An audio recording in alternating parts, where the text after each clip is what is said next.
like to move that this bill be committed to a grand committee. The question is that this bill be committed to a grand committee. As many of that opinion will say content. Content. The contrary, not content. The content have it. Lord Day of Ewelme. My Lords, it's a privilege to introduce this debate on the EU Committee's report on Brexit, UK-Irish relations, published in December 2016. I do so in place of our chairman, Lord Boswell of Hain, who, as many noble lords will know, is convalescing after a period of ill health. Lord Boswell did an excellent job in guiding the committee through this extremely important subject, and I know he regrets not being able to be with us today. I'm sure the whole House would join me in wishing him well. The committee launched this inquiry a year ago out of a conviction that the impact of Brexit on the island of Ireland and on north-south and east-west relations had been largely missing from the Brexit referendum debate and its immediate aftermath, at least on this side of the Irish Sea. As the former Taoiseach John Bruton told us, the impact on Ireland was virtually ignored during the referendum campaign. His words are, I suggest, an indictment of the way the referendum campaign was conducted on both sides. And this is particularly regrettable, given the long and complex history of UK-Irish relations. Our close and unique historical, geographical, economic, social and cultural ties, and the way in which our bilateral relations have been positively transformed in recent years, symbolised by the reciprocal state visits by Her Majesty the Queen and President Higgins in 2011 and 2014.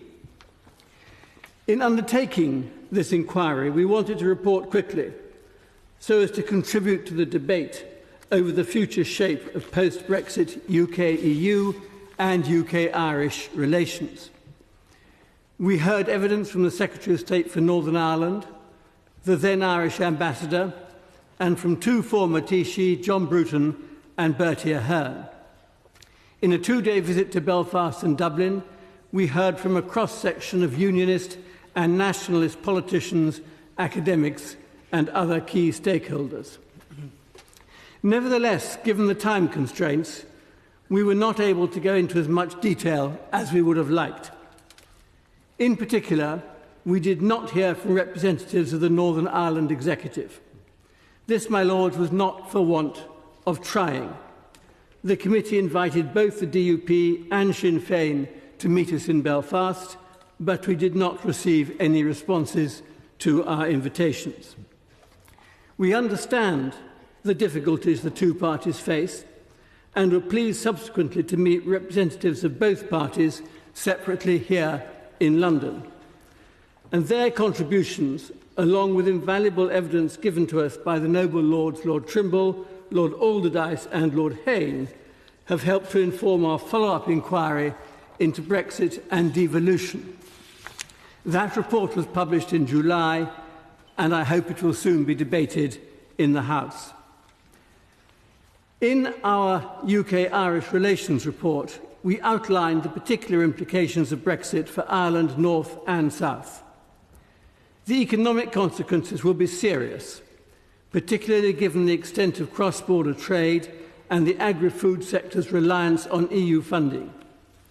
We warned of the consequences for the Irish border of potential restrictions on the free movement of goods and of people. We pointed to the implications for the common travel area, which, though it long predates either country's membership of the EU, has never had to coexist with a situation in which one country is inside and the other outside the European Union. And we also drew attention to the right of the people of Northern Ireland to Irish and therefore EU citizenship. We warned of the potential impact on political stability in Northern Ireland, and in particular on the confidence of both communities that their interests and aspirations were being respected. And we pointed to the challenge that Brexit presents to the North-South and East-West institutional structure established under the Belfast or Good Friday Agreement. We therefore stress that the unique position of Ireland, North and South, must be fully taken into account in the Brexit negotiations. We called on all parties to the negotiations to give official recognition to the special, unique nature of UK-Irish relations in their entirety, including the position of Northern Ireland and the North-South and East-West structure and institutions established under the Belfast Agreement. The committee is therefore glad that both sides in the Brexit negotiations have agreed to give high priority, alongside the negotiation of a withdrawal agreement, to the resolution of issues affecting the island of Ireland. And the reported progress in last week's round of negotiations is encouraging. At the same time, it is important not to underestimate the legal and institutional difficulties of translating recognition of the importance of these issues into a final agreement. The unique nature of UK-Irish relations requires a unique solution, and this will continue to demand flexibility and imagination on all sides.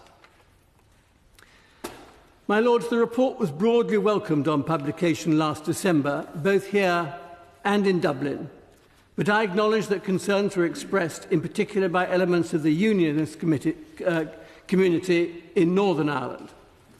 Some of the comments I saw appeared to respond to media accounts of our report rather than the report itself, so I hope it will help the House if I seek at the outset of this debate to put the record straight.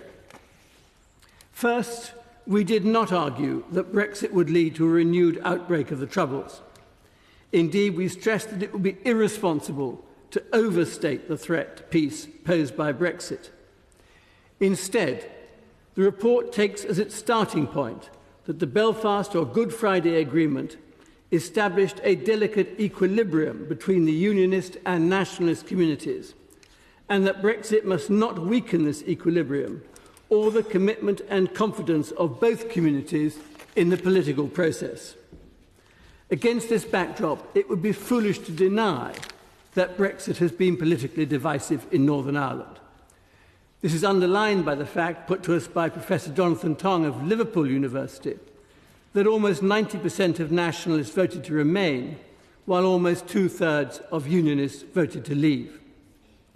This is one reason, my Lords, why it's so important that the power-sharing institutions are re-established as quickly as possible, to ensure that the voices of all communities in Northern Ireland are heard in the Brexit negotiations.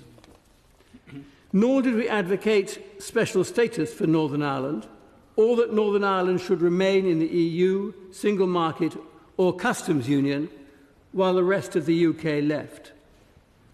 As I have said, we called instead for official recognition of the special, unique nature of UK-Irish relations in their entirety, including the position of Northern Ireland, language that has been echoed not only by the Irish government and the EU, but by the Prime Minister herself in her 29th of March letter triggering Article 50. Finally, we were clear, and I quote from the report, that strengthened checks for UK and Irish citizens at the sea boundary between Northern Ireland and Great Britain would be politically divisive and inherently undesirable. Maintaining an open Irish land border is essential. Any reimposition of border controls or restriction on the movement of goods would be fraught with danger. But moving the border to the Irish Sea is not a price worth paying. The Irish government expressed reservations about one aspect of our report, namely our call for the UK and Ireland to negotiate a draft bilateral agreement, which would then be agreed by EU partners. We must all respect Ireland's continued commitment to EU membership, and we fully understand the Irish government's emphasis on the need for unity across the EU 27 and its decision to entrust negotiations on the question of the border to the EU's chief negotiator, Michel Barnier. But the committee continues to believe that the UK and Irish governments with full input by the Northern Ireland Executive, are best placed to devise potential solutions to the border question while keeping the EU27 fully informed and involved at every stage. My Lord, since last December, when we produced our report, a lot has happened. We have seen the collapse of the Northern Ireland Executive, Assembly elections, the triggering of Article 50, the general election, the Conservative DUP Confidence and Supply Agreement, the start of Brexit negotiations, including the establishment of a negotiating strand on Ireland, and the appointment of a new Taoiseach, Leo Varadkar, followed by an apparent hardening of the stance in Dublin. Then, just 3 weeks ago, the government published its position paper on Northern Ireland and Ireland. The publication of that paper is welcome, and indeed much of its analysis chimes with that of the committee. And this is also true of the letter from the noble Lord the Minister received this morning. I confess I have not yet had time to read the government's response to our report, received about an hour ago. I have to say that would have been helpful to have had the reply in time to read it before today's debate. The government's position paper acknowledges the unique circumstances of Northern Ireland and Ireland, as well as the important north-south and east-west trade and economic links. It stresses the need to uphold the Belfast or Good Friday Agreement and the Common Travel Area, to avoid a hard border for goods and to maintain north-south and east-west cooperation. It acknowledges the need to find flexible and imaginative solutions and to uphold the peace process. It calls for the citizenship rights set out in the Belfast Agreement to remain in force and for the continuation of peace funding to Northern Ireland and the border counties of Ireland. Yet, my lords, for all the positive aspirations, the government's paper is short on detail, not least on the retention of an open border for goods. The government's proposals remain untested, unprecedented, and highly ambitious. The EU has made clear that there must be sufficient progress on resolving these questions before discussions on the UK's future relations with the EU can start. That doesn't mean resolving every detail, and I have some sympathy for the government's argument that it is impossible to resolve the Irish border question without first agreeing at least the parameters of the UK's future relationship with the EU. In particular, clarity is needed on the UK's relationship with the customs union before the implications for the Irish border can be fully understood.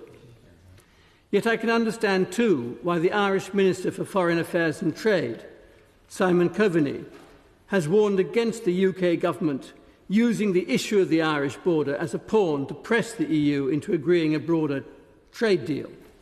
The potential implications of Brexit for Ireland, North and South, are far too serious for game playing, and I hope the Minister will be able to reassure the House that this is not the government's intention. My Lords, to conclude, closer UK-Irish relations and stability in Northern Ireland need not and must not become collateral damage of Brexit. In an era of blossoming bilateral relationships, after long years of mistrust and misunderstanding, the government must be sensitive to the implications of its actions for the people and communities of Ireland, North and South.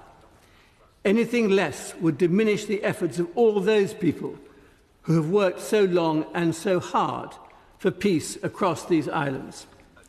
I look forward to the debate, and I beg to move. The question is that this motion be agreed to.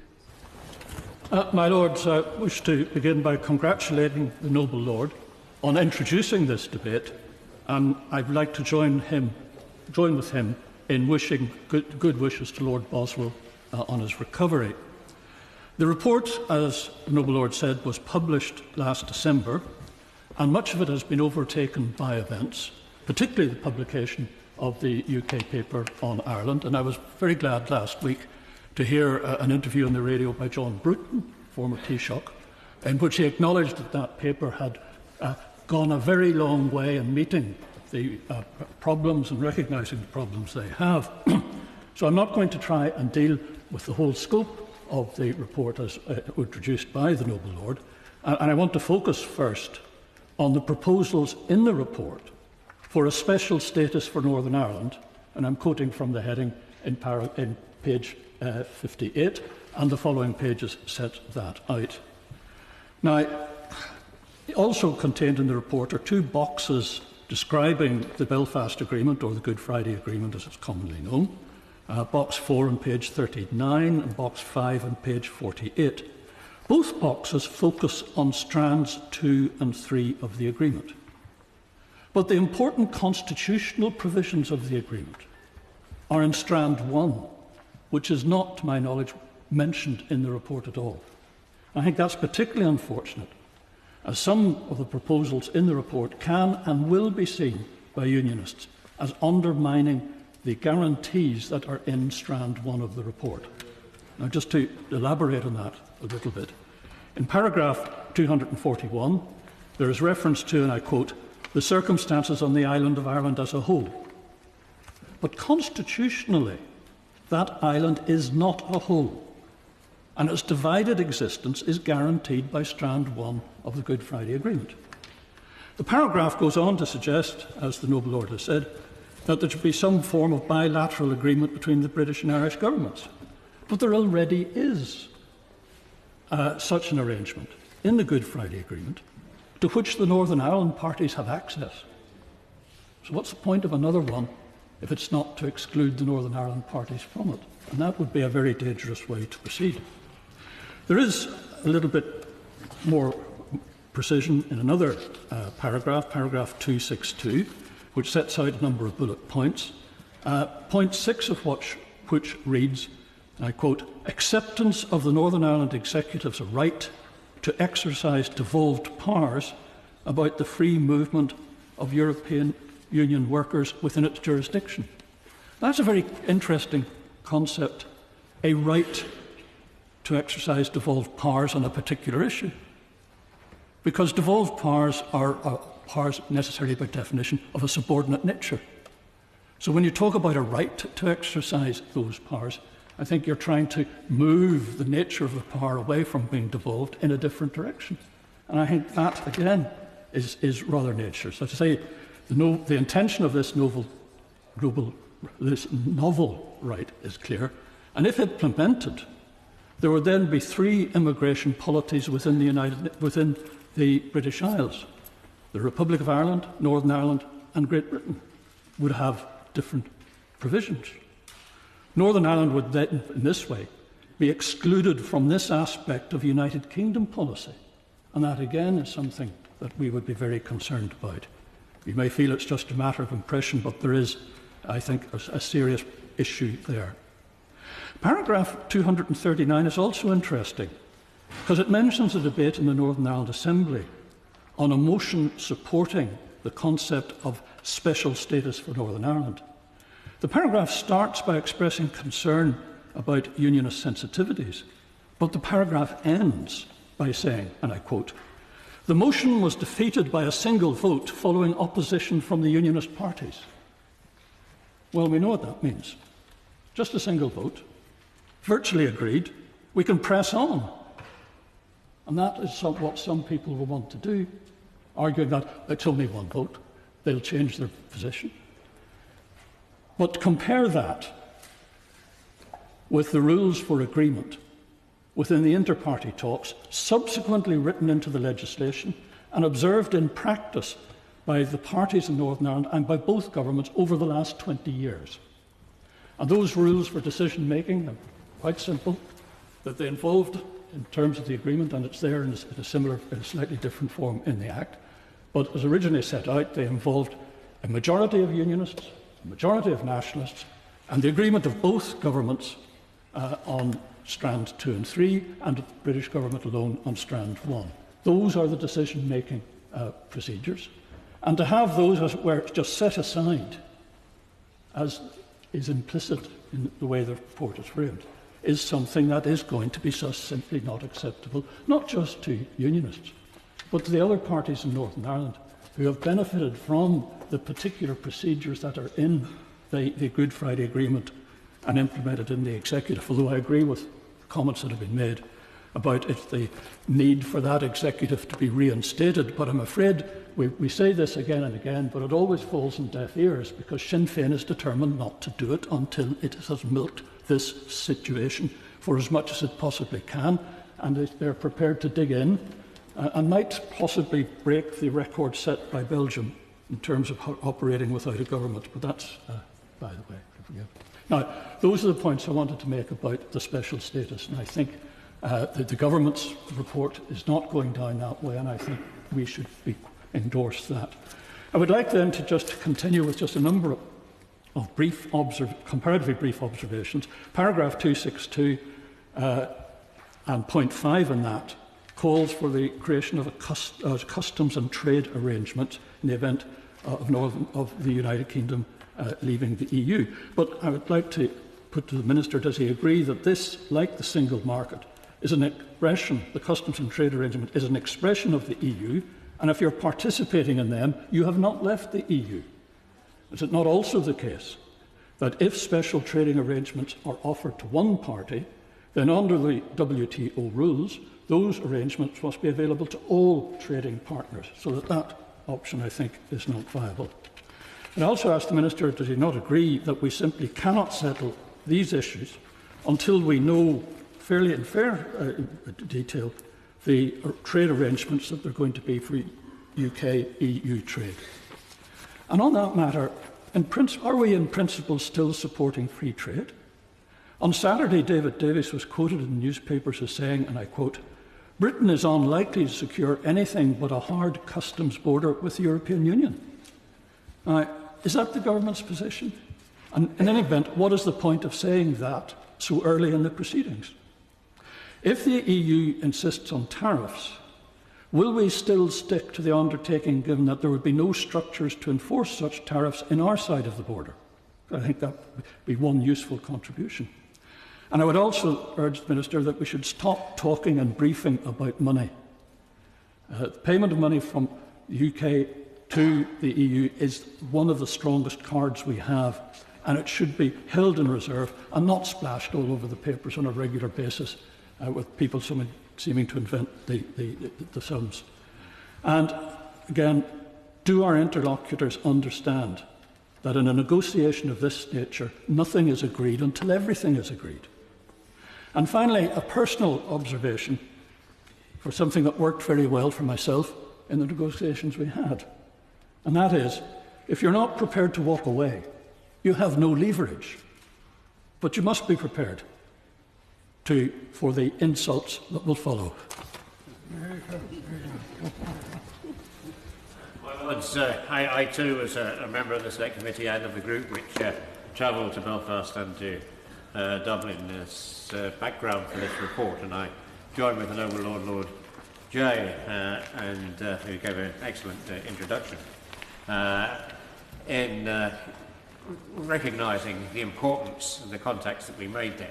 I also join with him in regretting the absence of Lord Boswell and in his good wishes. Lord Boswell certainly conducted major negotiations to get us to see everybody in Belfast and Dublin that we could. My Lords, those we did see, from business, from civic society, from the trade unions, as well as the politicians which talked to us, conveyed to us a pretty substantial degree of anxiety about the danger to Northern Ireland in Belfast and the danger to the Republic of mishandling the Brexit arrangements, in particular mishandling the border. Border trade is, of course, the major issue and the major concern, but also east-west trade and issues of transport and infrastructure in Northern Ireland and the border regions, the interest in Northern Irish agriculture, and some of the health and other social services which are now delivered in part on a cross-border arrangement. All those things, as well as some concern about the peace process. And it was clear to all of us, I think, that it would not be in the interests of Northern Ireland or of the Republic of Ireland or of Great Britain for sudden and drastic changes to be introduced to the border and to the customs and regulatory structure. And that brings me to the central theme of what I'm saying, is that all this need not be done at the same time. And that maintaining some degree of continuity through a transition period or a phased implementation period, if that's the phrase you prefer, is going to be important to see this is handled properly. I think maybe I should depart slightly from my script in response to the points that the noble Lord Trimble raised, because I do have some sympathy with the immediate point that the report did not fully reflect the views of Northern Ireland Unionist politicians, but that was in part because of the failure to discuss with us until very late in the process. So it did worry me slightly during the course of the inquiry. And I accept that Unionist opinion does not want Northern Ireland to be treated with under a special status. But having said that, without differentiating the constitutional position of Northern Ireland from the rest of the UK, there are issues in Northern Ireland that need to be treated especially in the relations between the North and the South and the trade relations with Great Britain, without preempting the fundamental, broader, long-term constitutional position. And I do say it, I was going to say this later, but there is a particular responsibility on particularly the main political parties in Northern Ireland to ensure that Northern Ireland's interests are protected, but also that they are engaged constructively in this process. And that does require a clear voice from a reconstituted, devolved government. Without that, then we will fall into the dangers which Lord Trimble indicated, in that decisions will be taken over the heads of the people and the political leadership in Northern Ireland. My Lords, the report is pretty substantial. The government position paper recently does take things a little further. I'm afraid the letter we received today has not really taken them much further. But from the position in Northern Ireland has not significantly advanced. In fact, it's gone backwards from when we were in Belfast in the conduct of this report. One area, for example, which I will take, which I know something about, that is will be differentially impacted and does need a differential solution, is Northern Ireland agriculture. Now, it may well be true that a lot of Ulster farmers actually voted to leave the European Union, but their engagement in the CAP and the fact that much of Northern Ireland's agriculture and the food industry in Ireland as a whole is interrelated, that livestock and products cross the border, and manufactured products actually cross the border several times before they finally go into the distribution chain in many respects. It is therefore important that regulations on food standards, food safety, animal welfare, animal disease, movement of animals, hygiene and phytosanitary regulation is pretty much equivalent across the whole of Ireland. And that the Irish agriculture and food industry needs to relate more to the European context perhaps than to the European, albeit that Great Britain will continue to be a major market for that produce as well.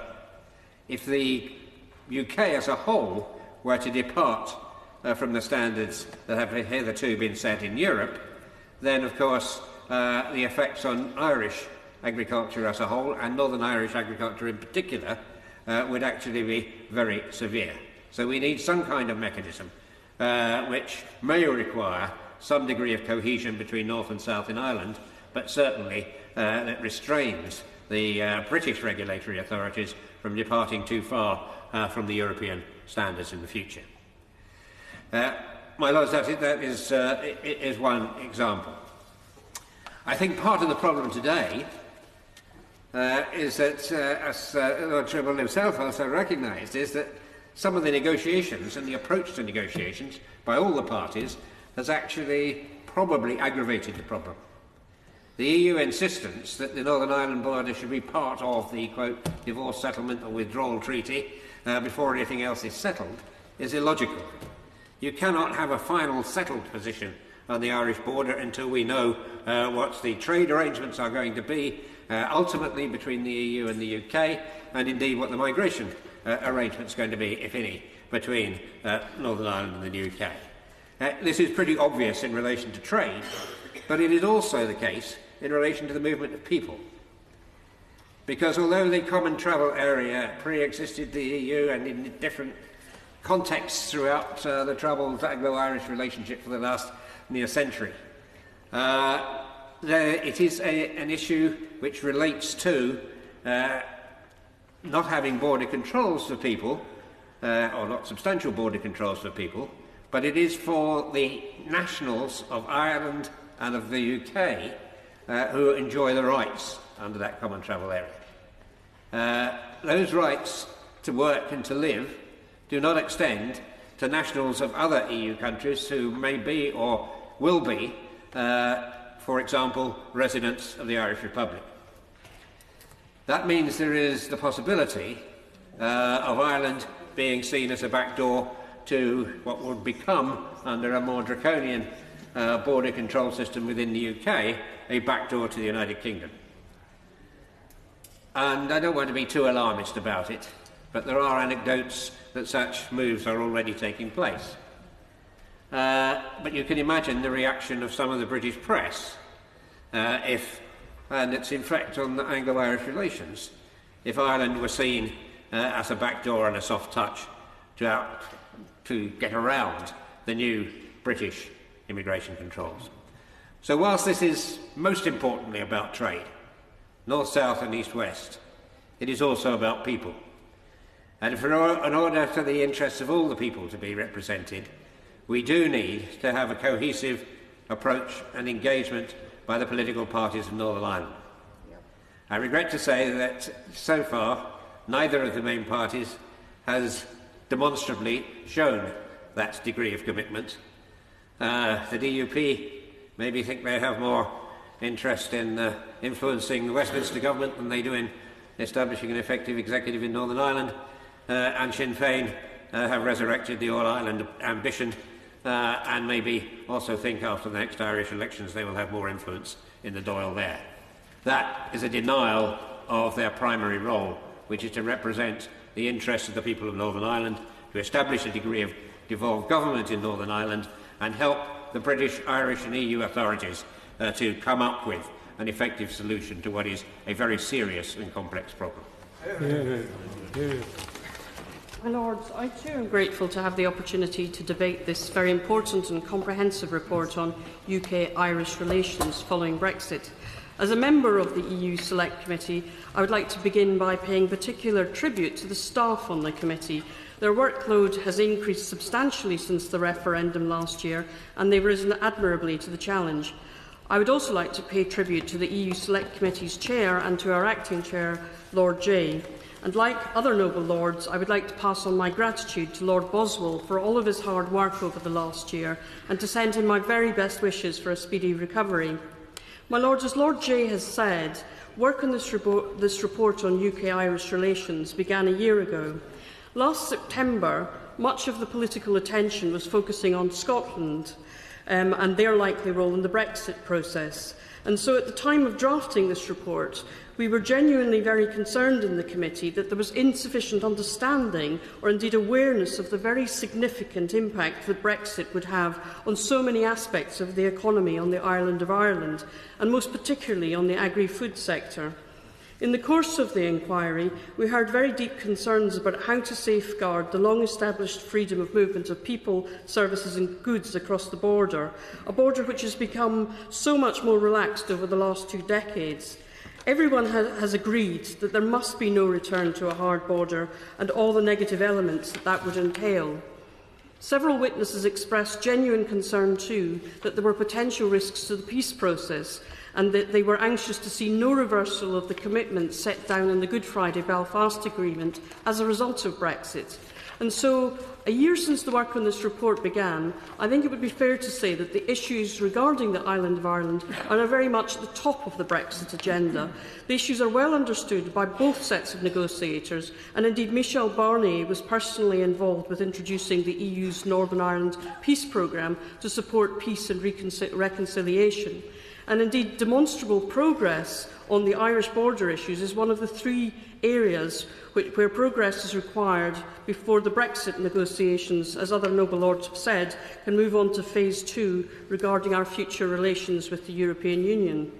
However, my lords, despite the large degrees of consensus on the key issues and the desirable shared objectives, progress on precisely how these objectives can be achieved in practice have been painfully slow, especially given the timescale involved and the continuing ticking of the clock. The Government's position paper, published 3 weeks ago, repeats many of the issues that the committee report spelled out last December on upholding the Good Friday Agreement, safeguarding the common travel area and ensuring that the border is seamless and frictionless, and this should be strongly welcomed. But, my lords, on reading the Government's paper, it seems as if its central proposition is that if we all keep our fingers crossed, nothing will change at all. It seems to be based on an awful lot of wishful thinking, my lords. The UK Government's proposal that we can be both in the customs union while simultaneously maintaining free trade agreements with other states is to misunderstand the EU's wish to preserve the integrity of their customs union and the common external tariff, just as the UK in due course will wish to protect its own trading relationships with the rest of the world. To quote my good friend, the Irish former President of the European Parliament, Pat Cox, in a recent interview, and I quote, "There is a mutual inconsistency between wanting to remain almost in, while at the same time wanting all the privileges of remaining fully out. What you can't ask is to have your cake and eat it." Whilst we all wish to avoid a hard border, any difference in the customs and tariff regimes between the UK and the EU would require both administrative burdens and some form of physical checks. Even light-touch borders such as Norway and Sweden have a physical frontier. The Government is being over-optimistic, I believe, my lords, and expecting that technological and regulatory solutions can entirely avoid the need for at least some form of targeted checks on the movement of goods. The Government also should not underestimate, my lords, the importance of identity in Northern Ireland and the psychological effect that Brexit has had. As our EU Committee report acknowledges, common EU membership laid the groundwork for the development of the peace process as the border diminished both visibly and psychologically. In particular, it allowed nationalists in Northern Ireland to develop a sense of common identity with fellow EU citizens across the border. My lords, at the meeting of the British-Irish Parliamentary Assembly in Kilclooney in July this year, I was very struck by some of the comments that I heard, both publicly and privately, by some of the Unionist parliamentarians present, and these views were echoed by some of the Brexit-supporting British Conservatives present at BIPA. They expressed the view that the logical consequence of Brexit was that the Irish would inevitably follow suit and have to also leave the European Union. I have to say, my lords, that I find such views deeply out of touch with the reality of modern Ireland. As the report states so clearly, the Republic of Ireland will be the EU member state most directly affected by the economic consequences of Brexit. But the economic strength provided through continued membership of the EU should also not be underestimated. As the report says in paragraph 40, as an English-speaking member of the single market, Ireland may be able to attract increased inward investment post-Brexit. And certainly on an anecdotal level, I've heard that many multinational companies are currently making inquiries about setting up offices in Dublin. And so to conclude, my lords, I believe that this EU Select Committee report has played a very important role in raising awareness of the many and highly complex issues facing the island of Ireland after Brexit.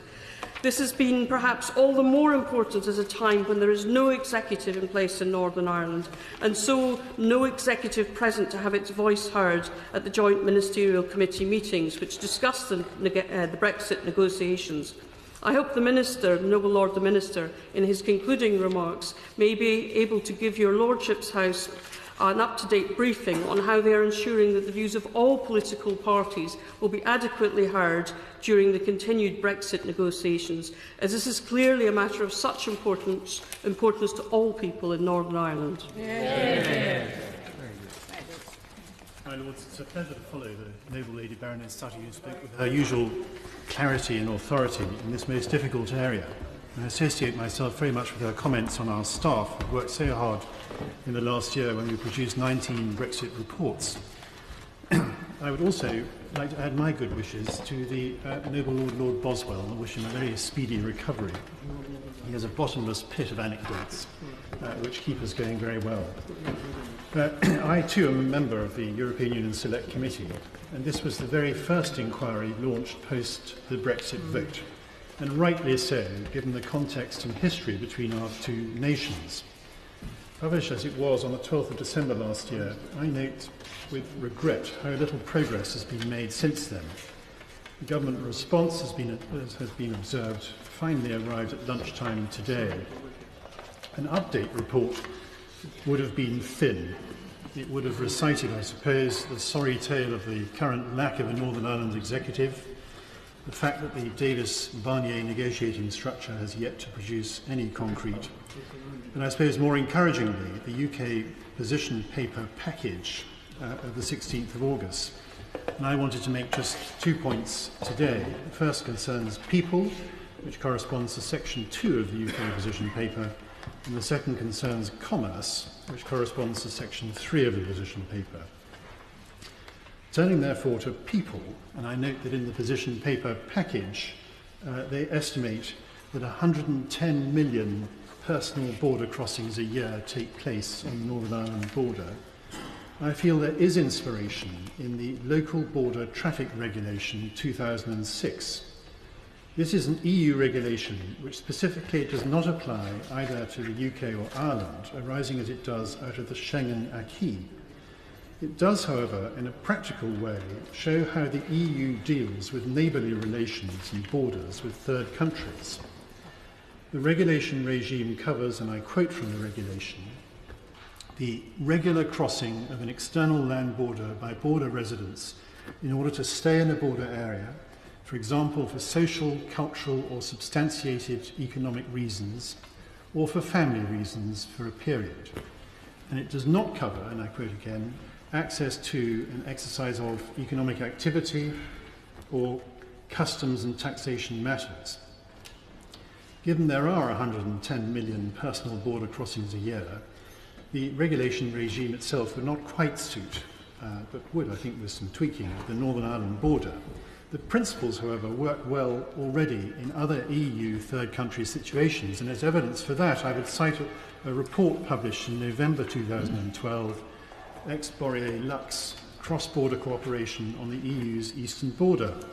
This careful report details the experience of a number of successful situations where local border traffic agreements have been concluded, particularly between Finland and Russia and Poland and Russia. So it seems to me that a similar regime would go a long way to smoothing out the people side of things on the island of Ireland. It would also fit well with paragraph 31 of the position paper, which seeks to find a solution, and I quote, consistent with the European Commission's directives. Could I therefore ask the noble Lord the Minister whether he would comment on this thinking? Turning to my second point concerning commerce, I would urge the UK and Ireland overtly to work together to make progress on commerce and the like matters, in line with our recommendation at paragraph 261. This represents a departure from paragraph 74 of the position paper, which sees, and I quote, the UK proposes that it should work intensively with the EU over the coming months to address the issues. I think with many, fear this simply won't happen. In any event, and as we argued in our report, I feel our two nations know best about the totality of the situation and are thus vastly better equipped to design new arrangements that are as seamless and friction-free as possible. One concern voiced to us in Brussels on one of our committee visits since the Brexit vote was that Ireland might become some sort of gushing conduit for trade of goods, that avoided somehow EU duty, tax and regulation. And I firmly reject that as being a material concern. And I note that at the height of summer, there are only 7 ferries a week from continental Europe to Ireland, and that this drops to 4 in the depths of winter. So I can't see how trading goods would work here. Thus, bad behaviour of a material nature would be instantly visible, and I feel that the problem is reduced, therefore, to whether the UK and Irish commercial counterparties can be trusted to comply with a new reporting regime. In other words, the innovative approach foreseen in paragraphs 50 and 51 of the position paper seem to me to have a high probability of success. I'm very sorry to disagree mildly, therefore, with our acting chairman on that point. Our 2 countries enjoy strong regulatory auditing and tax compliance regime, and I fail to see how a material amount of bad behaviour between commercial counterparties could exist. The great thing is that were I to be wrong, the UK and Ireland, whose exchequers would presumably be suffering, would be aware quickly and could, and I submit would, work together to sort matters out. But in any event, I feel that a solution put to the EU 26 by a joint UK and Irish team would carry great moral weight, and thus, in the absence of political chicanery, I think would win favour. And I wondered if I could ask the Noble Lord the Minister to comment on that thinking as well. My Lords, I was not a member of the Select Committee on European Affairs which produced this excellent report, but as the last surviving member of the 1972 Whitelaw mission and a survivor of the 73-74 Sunningdale Agreement, I thought it might be helpful to your Lordships to bring some reflections and memories into the discussion, when, in fact, as we all know, memory is such a vital part of Irish politics, and when the government sometimes, frankly, seems a little short of memory. It is, as I say, an excellent report and superbly introduced by my noble friend Lord Jay, who I congratulate, and reinforced and marginally overtaken by the position paper issued by the government in July. I want to touch on 3 issues. First, a comment on the Unionist community in Northern Ireland. It's worth remembering, as some people clearly don't, that the Unionists of the period, that's in the 60s and 70s in the House of Commons, always voted with the Conservatives almost regardless. And this was so even though over in Northern Ireland, where we were as a team, Willie Whitelaw and others were constantly being accused of being somewhat anti-Unionists and too biased in favour of the minority parties. And this was specifically so, and particularly so, when it was revealed that we'd actually been talking in secret to the provisional IRA leaders themselves. In fact, the Unionist support at Westminster made not the slightest difference to our policy in the province. And I do not believe the common support by its Unionist descendants today, that's today's DUP, which is of course a very different thing from the old hardline DUP all those years ago, makes the slightest difference to our policy now. Anyway, as I understand it, the DUP is just as much against replacing border controls of any kind as are the Nationalists and Republicans and the South. There may indeed be questions why Northern Ireland needed an extra £1 billion to carry on with its usual support at Westminster, but I refute entirely the suggestion that it needs affect our impartiality, or the government's impartiality, or the balance of policy in any conceivable way. Second, my Lords, a word about the integrated and ingrained nature of the economies of Great Britain, Northern Ireland and the Republic of Ireland, which I believe is far, far greater than even the report acknowledges. As the report and the position paper confirm, the preservation of the common travel area for all Irish citizens coming to the UK and vice versa, together with the full rights it confers, is absolutely vital and central. That we all believe to be so. Even Mr. Barnier, who has been involved, has been rightly reminded in these affairs in the past, appears fully to accept that fact. What is less realised is that the bulk of the Republic's goods traffic, via roll-on, roll-off HGV container traffic, actually goes into the EU markets via British ports and British infrastructure, whether first through Northern Ireland ports or direct to England. There's a brilliant paper, which I strongly commend to your lordships, by a Member of Parliament, Marcus Fish, who puts the percentage of Irish traffic this way through Britain as high as 90%. And that figure, which seemed to me when I first read it extremely high, is in fact confirmed by the Irish Maritime Port Authorities and organisations. And even if it in practice is becoming less than that, it means in effect that we in Britain here, are Ireland's land bridge to the European Union and to Northern European distribution centres in France and Belgium and Holland, etc. Now, this makes two things absolutely essential. First, there has to be absolutely no interruption or barrier to any goods moving between Ireland and the United Kingdom, whether across the land border with Northern Ireland or direct to Britain, regardless of whether they're for the British market or onward transit to the continent. Second, it becomes essential for the British and Irish governments to work very closely together in ensuring there's a minimum transshipment disruption at either English Channel ports or cargo airports in trade with the European Union. In effect, we and Ireland will have a common trade border with the rest of the EU.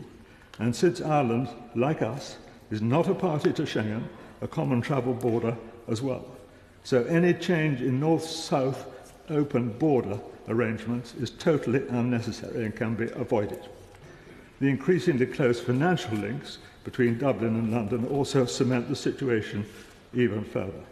My Lords, this means we have an overriding common interest in ensuring a frictionless UK-EU border with complete customs cooperation, common transit conventions, zero tariffs, VAT netting, and all the rest for free trade to continue between the whole UK-Irish common area and the UK mainland.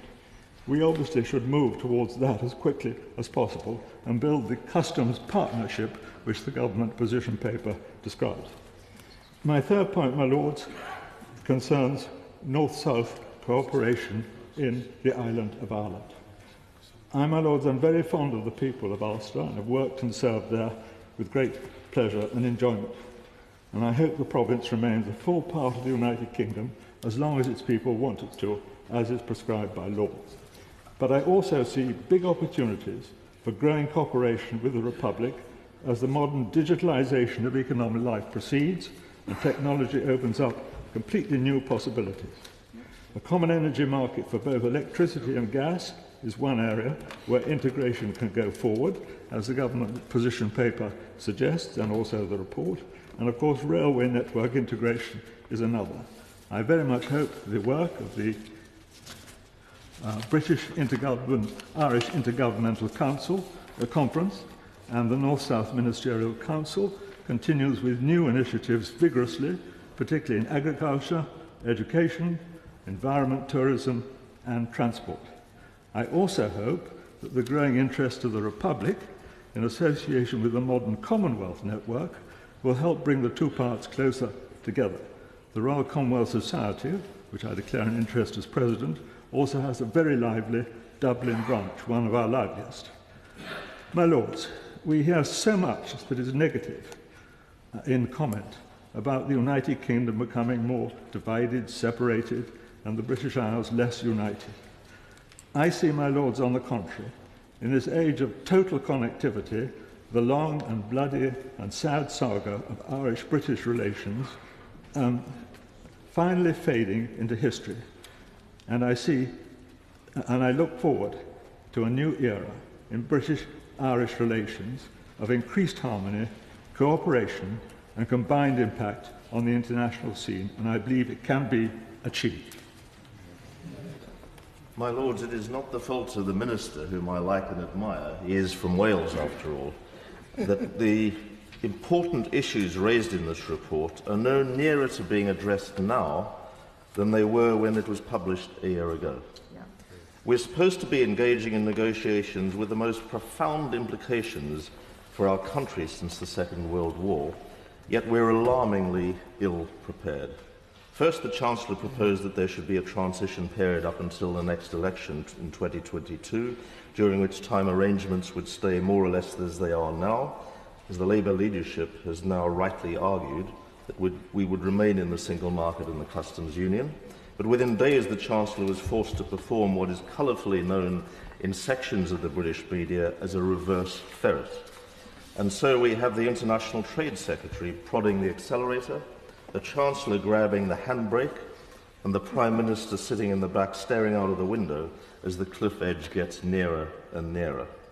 My Lords, the government's paper on the border between the Northern Ireland and the Republic of Ireland and between the UK and the EU is long on good intentions and aspiration, but breathtakingly short on practical detail as to how it will actually work after Brexit. It restates that no one wants to return to the hard border of the past, that there should continue to be free movement of people and goods. It calls for, and I quote, flexible and imaginative solutions 8 times. No wonder this repeated rhetoric has left EU diplomats rolling their eyes. References to maintaining the integrity of the Good Friday Agreement run right through it. But the reality is that once the UK leaves the customs union in less than 2 years' time, the relationship between Northern Ireland and the Republic of Ireland will fundamentally change. It would seem that the government's favoured way to deal with how to square this particular circle is to pretend that the circle doesn't exist and invite the EU simply to ignore the border on the basis that 80% of north to south trade is carried out by micro, small and medium-sized businesses. Since it is not economically significant international trade, in the words of the paper, it can be waved through all 80% of it. So there will be no border checks and indeed no physical border infrastructure for any purpose, as the paper says, meaning not just no border security posts, but no CCTV cameras and no number plate recognition, none of the earlier promised fairy tale technology replacing customs officers. Not so much a frictionless border as a telepathic one, my lords. Rather like the poor, smugglers will always be with us, it would seem. This is less a solution to the problem than pie-in-the-sky fantasy. No wonder that, reacting to the government's Irish border, the European Union accused the UK of magical thinking. But isn't the government playing a much more ominous game than that? It is in effect saying to the EU, and Ireland in particular, as part of the divorce settlement, you can have the border. Do what you like with it. The Irish border will be your customs union frontier. You deal with it. If the EU wants to know who or what is coming from outside the customs union into the EU through Northern Ireland, then that is up to the EU, ministers say. If that means a hard border, then that will be the EU's fault, not ours. That is a very dangerous game to be playing with the peace process in Northern Ireland, my lords. My lords, a hard Brexit will undermine and destabilise the delicate balance of the 3 strands of the Good Friday Agreement. Relationships within Northern Ireland, between Belfast and Dublin, and between London and Dublin, on which the peace settlement is based. But cynically dumping the border problem on Brussels leaves one obvious problem for the advocates of the hardest of Brexits: how to reconcile the demand that we, quote, take control of our borders while leaving open the one that is closest to us. A back door through the Irish border to illegal, uncontrollable migration and easy jihadi entrism. The government invites us to believe that this long, winding and porous external European Union customs frontier, with 300 or so crossing points along its 300-mile length and farms with a foot in each jurisdiction, can be safely left unpoliced. Smugglers, customs fraudsters, people traffickers and terrorists will behave impeccably out of respect for Irish solidarity. Small companies, accounting for 80% of cross-border business, don't matter. Large ones will nobly abide by all the rules and standards required of the single market and voluntarily pay all their tariff duties.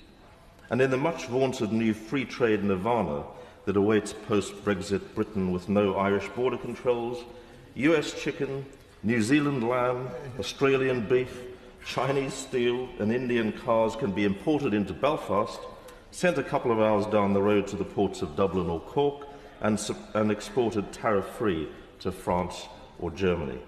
Surely this is nonsense on stilts.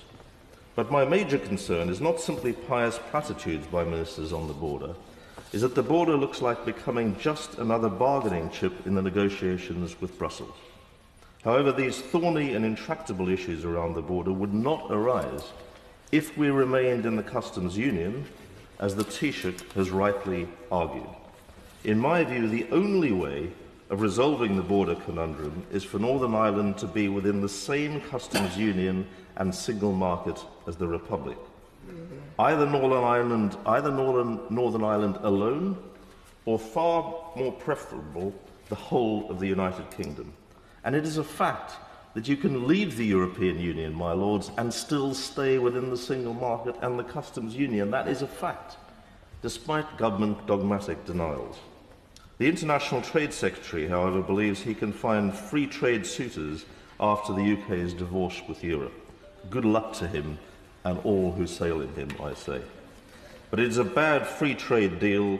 Is a bad free trade deal better than a no free trade deal? Anyone who's read the transcript of President Trump's interview with the Wall Street Journal in July will know that he expects chlorinated chicken and hormone-injected beef to be on its way here before the ink is dry on any free trade deal. And if there's no EU deal, and we end up trading on WTO terms, the Northern Ireland Meat Exporters Association has said that, and I quote, our export trade would be decimated, and it would have immediate and devastating consequences for jobs in farming, processing, and the wider rural economy. And if the farmers of Northern Ireland have a problem with that, who speaks for them? Well, there's still no executive, and the government continues to wring its hands and dither, as indeed it's done so disturbingly for most of this year. And what if the post-Brexit trade deals, in whatever terms, have an adverse effect on Northern Ireland, on Scotland and on Wales? The International Trade Secretary's solution is simply to bypass them. We're told that he does not even want representatives from the devolved administrations to sit on any new board of trade that may be set up. My lords, the proposals set out in the position papers and elsewhere, even as negotiating gambits, are delusionary, contradictory and potentially very damaging.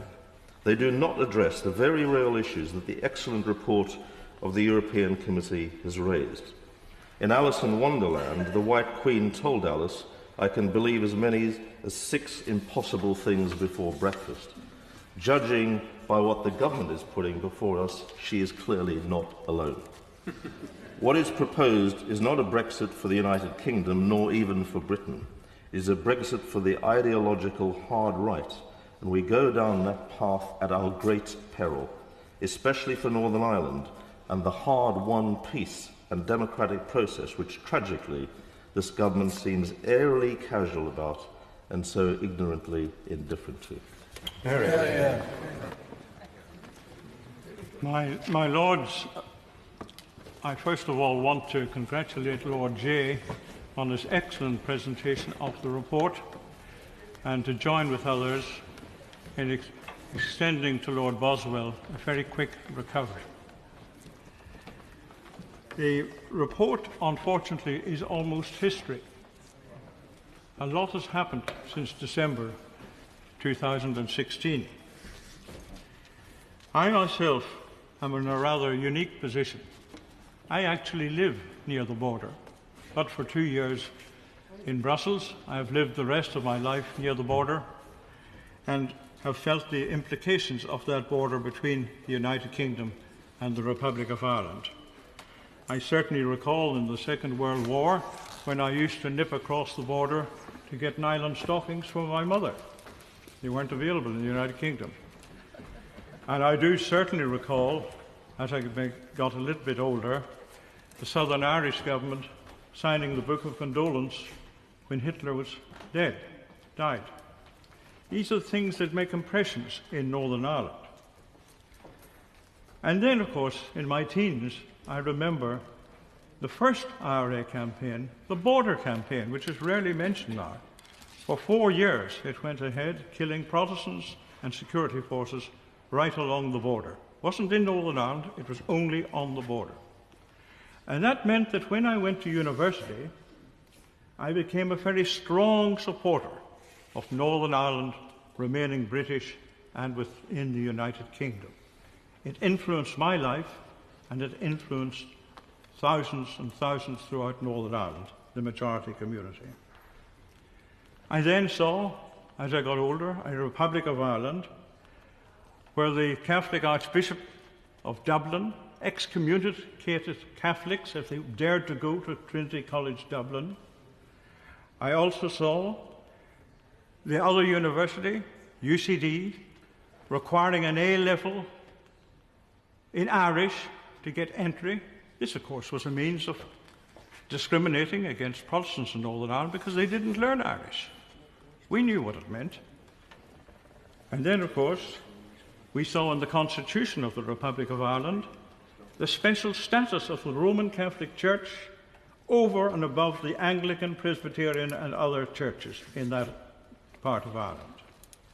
I'm glad to say that those three problems at Trinity College, at UCD and in their constitution have now been changed. Times are moving forward.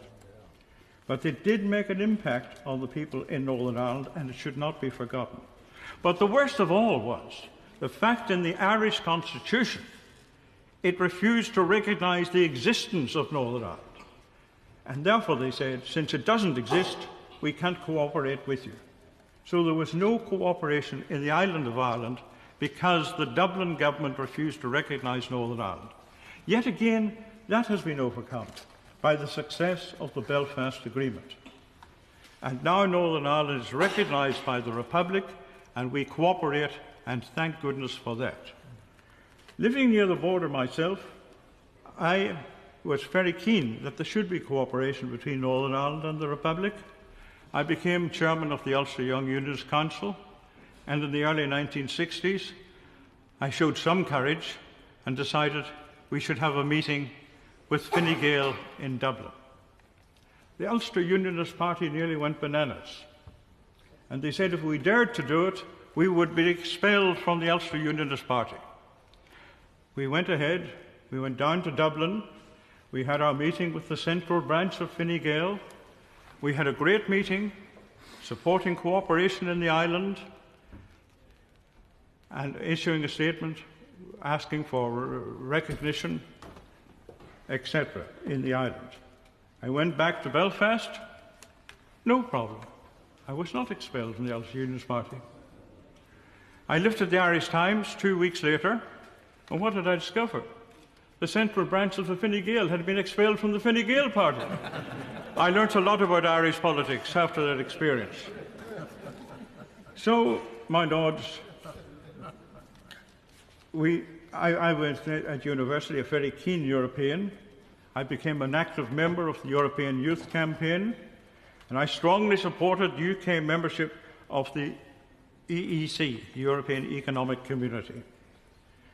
And then after that, for 10 years, I became a member of the European Parliament, and subsequently 7 years in the Parliamentary Assembly of the Council of Europe in Strasbourg.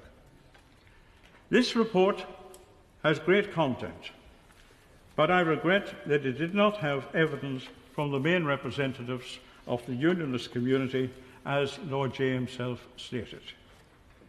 It seems to me a weakness of the report. I can't understand why they did not, for example, ask the Liberal Democrat Lord Alderdice, former leader of the Alliance Party, or Lord Empey, former leader of the Ulster Unionist Party, or Lord Trimble, former First Minister of Northern Ireland, for evidence. Yet they went ahead to seek evidence from every possible nationalist they could find, including every living former Taoiseach of Southern Ireland. It was a somewhat biased exercise, I'm sorry to have to say that. And as Lord Jay has acknowledged, it has not gone down well with the majority in Northern Ireland. Opinion in Ireland was taken also from the very persuasive Irish ambassador in London, the former ambassador, Dan Muckle. But must remember that probably he's the only ambassador in the court of St. James who refused to visit Northern Ireland even after the Belfast Agreement. That's his attitude towards Northern Ireland. This report was not well received, as I say, by Unionist opinion in Northern Ireland. Sinn Féin and more extreme nationalists suggested that Brexit would lead to a united Ireland or a hard border between Northern Ireland and the Republic. They preferred to ignore the economic challenge to the Republic itself. Fear of Brexit has already meant closure of mushroom plants, 5 of them, with the loss of 150 jobs in the Republic. A fall in Irish beef prices because they cannot export their beef to Great Britain due to the depreciation of the pound sterling. Already there have been demonstrations by farmers in Tullamore about this problem. Thousands of Irish now are going to Northern Ireland every day to do their daily shopping. This is all happening because of the fear of Brexit. What will it be like when Brexit becomes a reality and not simply a fear as it is at present? Then it was stated that Brexit would damage the Belfast Agreement. Not so, as the EU is hardly even mentioned in the Belfast Agreement. People are mistaking the EU from the Council of Europe. There's a whole chapter on human rights, the European Commission for Human Rights, the Council of Europe, a very large chapter on that aspect of Europe, but that has nothing to do with the EU. The EU is barely mentioned in the agreement. And I was one of the negotiators of that agreement, and I know exactly what is in it. Colleagues, as I say, it's an entirely different body from the EU, the Council of Europe. Of course, the EU has financed cross-border schemes, and I'm glad to say that recently Her Majesty's government has confirmed that it will continue to finance cross-border schemes in the, after Brexit. Then there were campaigns in Dublin to have a special status for Northern Ireland. Now, overwhelmingly, that has been rejected by the European Parliament, and thank goodness. And secondly, it was said there should be a new border between Ireland and Great Britain, down the Irish Sea. In practice, this would mean that UK parliamentarians having to present their passports to travel from their homes in Northern Ireland to attend their national parliament at Westminster. Economically, it would not make sense, as Northern Ireland prefers the single market of the United Kingdom, to which it exports £11 billion per year, compared to the exports of £3 billion to the Republic of Ireland. I cannot understand Lord Hain when he suggests that businessmen in Northern Ireland would be better to have a single market with the Republic, where they only send 20% of their exports, to a single market in Great Britain, where they send 80%. And it certainly is not a message that's well received by business in Northern Ireland. Of course, the border between the EU and the UK is an issue. It should not be if the Republic of Ireland left the EU the same day as the UK. After all, it joined the EC the same day as the UK did. We have the common travel area, mentioned already in this debate, between the United Kingdom and the Republic, and its importance is being accepted by the European Union. Michel Barnier has said that progress has been made in this respect, and that this has been welcomed by the Republic of Ireland, also by its Foreign Minister, the new Foreign Minister, Mr. Kilclooney. There is every reason to expect that movement and rights of UK and Irish citizens between the United Kingdom and the Republic of Ireland will be retained through the common travel area. Then there is the matter of trade. Some people are laughing at the suggestions from the government, but I think they are a way ahead. The government's position paper, Northern Ireland and Ireland, is very helpful and is greatly welcomed across Northern Ireland. There will be no restrictions on smaller or medium-sized hauliers.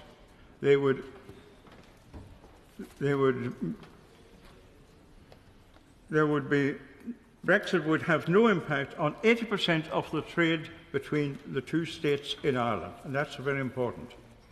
I hope there is a positive response to this suggestion by Mr Barnier. Then there would remain the issue of large hauliers crossing the border. That is a problem which I have to see the resolution of yet. But there is goodwill in London, Dublin and Belfast, and I remain hopeful that this problem can also be resolved. Overall, Brexit is a major challenge to the United Kingdom, the Republic of Ireland and Northern Ireland. I do not expect the Republic of Ireland to exit the European Union, as the nationalism of the heart, rather than the economic sense of the brain, will prevail. But the alternative must be a special status for the Republic of Ireland within the European Union. Otherwise, Brexit would greatly damage the economy of the Republic in the years ahead, and that would be bad news for Northern Ireland as well. We don't want that to happen. My Lords, I too, like Lord Kilclooney, lived close to the border. In my teenage years, I lived a stone's throw from it. But unlike him, I'll try and keep my eye on the clock and make sure I don't excite my... I too congratulate Lord Jay on his speech and presentation here today. But could I say that I, from a very young boy, have been a member of a party that has been Eurosceptic. And believe it or not, even though I'm an older person now, I haven't really changed my mind that much. But I do want to say that we oppose the United Kingdom joining the European Economic Community, but respected the national referendum result in 1975. In the intervening years, we consistently highlighted the encroachments of the European Union into our national life, contrary to promises when we joined. We fully supported the question of our EU membership being put once again to the British people. More than 17.4 million people voted on the 23rd of June for the United Kingdom to leave the European Union by a margin of something like 1.3 million. It appears at times that that is often forgotten. The referendum question on the ballot paper was about the United Kingdom membership of the EU. Northern Ireland is a constituent part of the Kingdom. Before the referendum, we made it clear we would accept the decision and work to get the best deal for Northern Ireland, regardless of the outcome. We believe that it is right that as a part of our exit, we leave membership of the single market and the customs union. Future success will be based around trading globally, and we support the pursuance of maximum access to current markets and developing trade links with new ones. As a party, we will seek to ensure local businesses have the confidence and capacity to maximise opportunities presented to them by our exit from the EU. Rather than some seeking to rerun the referendum, we will need to get on with the work to make the period ahead a success, to write our own laws, to secure new trade deals, to control immigration, to deliver policies for farming and fishing shaped to our needs, and to lift the burden of unnecessary bureaucracy. There are some important principles through which we, from a Northern Ireland perspective, view the exit discussions. Firstly, Brexit means Brexit. At least we're told that. And that means the whole of the United Kingdom leaves the EU. We joined the EU together. We voted on Brexit together. We will leave the EU together. I welcome the fact that Lord Jay, to some extent, has clarified that point also. Secondly, the economic and social benefits for us in Northern Ireland from the United Kingdom are far more important than our relationship with the EU. Thirdly, any deal should recognise the reality of Northern Ireland's geography and our history. And fourthly, we will work to support the best deal for Northern Ireland at home and abroad.